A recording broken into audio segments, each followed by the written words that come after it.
फिल्मी दुनिया में अक्सर उनकी बात होती है जो टॉप पर होता है। सालों पहले भी ऐसा ही हुआ था जब धर्मेंद्र और अमिताभ बच्चन जैसे सुपरस्टार को एक एक्टर कड़ी टक्कर देता था। 70 और 80 के दशक में धर्मेंद्र और अमिताभ बच्चन का स्टारडम ऊंचाइयों पर था। उस दौर में इनकी अलग अलग फिल्में बॉक्स ऑफिस पर कमाल करती थीं। फिल्म इंडस्ट्री के ये दोनों सितारे अपने अभिनय के अंदाज के लिए लोकप्रिय थे। ऐसा नहीं है कि उस दौर में बस यही दो एक्टर्स का स्टारडम बरकरार था, बल्कि एक और एक्टर था जिसने अपने लुक, एक्टिंग और क्यूटनेस से हर किसी का दिल जीत लिया था। उस एक्टर का नाम है विनोद खन्ना। आज भले ही विनोद खन्ना इस दुनिया में नहीं है, लेकिन उनसे जुड़े किस्से हमेशा याद किए जाएंगे। वैसे तो विनोद खन्ना को लेकर कई किस्से मशहूर हैं, लेकिन यहाँ बात सिर्फ उस किस्से की करेंगे जब उनका पंगा अमिताभ और धर्मेंद्र से अलग अलग समय पर हुआ था। 6 अक्टूबर 1946 को ब्रिटिश इंडिया के पेशावर, जो कि अब पाकिस्तान में है, उनका जन्म हुआ था। पार्टीशन के बाद इनके पिता परिवार समेत मुंबई आ गए थे। कॉलेज में विनोद खन्ना प्लेस किया करते थे और उसी दौरान सुनील दत्त की नजर विनोद खन्ना पर पड़ी थी। सुनील दत्त ने अपनी फिल्म मन का मीत, जो साल 1968 में आई थी, में विनोद खन्ना को पहला मौका दिया था और यही उनकी डेब्यू फिल्म भी थी।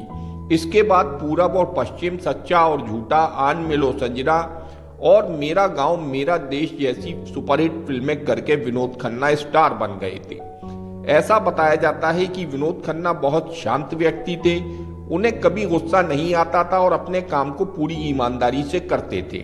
विनोद खन्ना का करियर 1947 से 1982 तक पीक पर रहा है और उस दौरान उन्होंने ढेरों सुपरहिट फिल्में दी। इनमें से कुछ सोलो थीं और कई मल्टी स्टारर फिल्में थीं। मीडिया रिपोर्ट्स के मुताबिक साल 1982 के बाद विनोद खन्ना का ओशो की शरण में जाना उनके करियर के ग्राफ को नीचे ले गया। विनोद खन्ना हिंदी सिनेमा के स्टार बन चुके थे, लेकिन साल 1982 के बाद वो ओशो के पास अमेरिका चले गए और संन्यास ले लिया।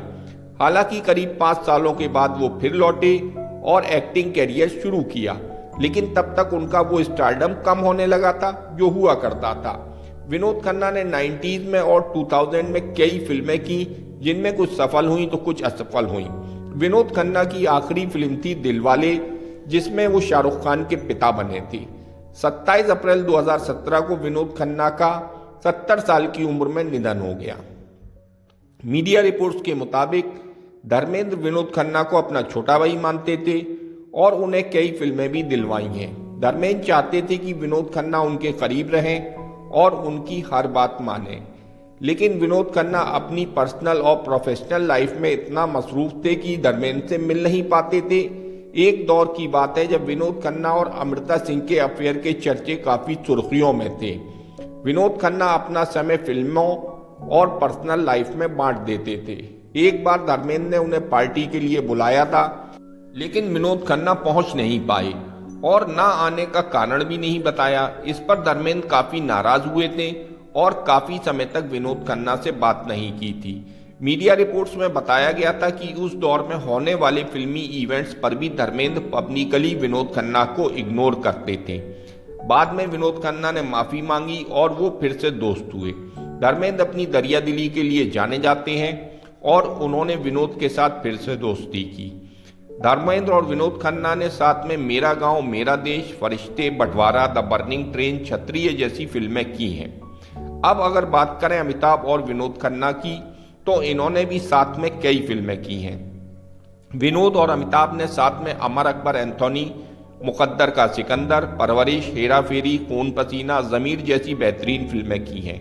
बताया जाता है कि फिल्म मुकद्दर का सिकंदर की शूटिंग के समय तक विनोद खन्ना कई सुपरहिट फिल्में दे चुके थे, जबकि अमिताभ बच्चन ने 3-4 ही सफल फिल्में दी थी। रिपोर्ट्स के मुताबिक अमिताभ बच्चन को टॉप पर पहुंचने की जल्दी थी, जबकि विनोद खन्ना की लोकप्रियता बन चुकी थी। एक फिल्म के दौरान ऐसा सीन फिल्माया गया जिसमें विनोद खन्ना को शारीरिक रूप से परेशानी उठानी थी।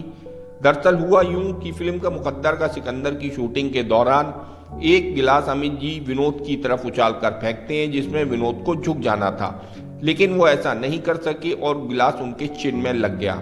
बताया जाता है कि उन्हें टाँके लगाने पड़े थे और इसको लेकर अमिताभ बच्चन ने माफी भी मांगी थी। काफी समय तक विनोद खन्ना उनसे नाराज रहे क्योंकि उन्हें लगता था कि वो गिलास अमिताभ ने जानबूझकर फेंका था।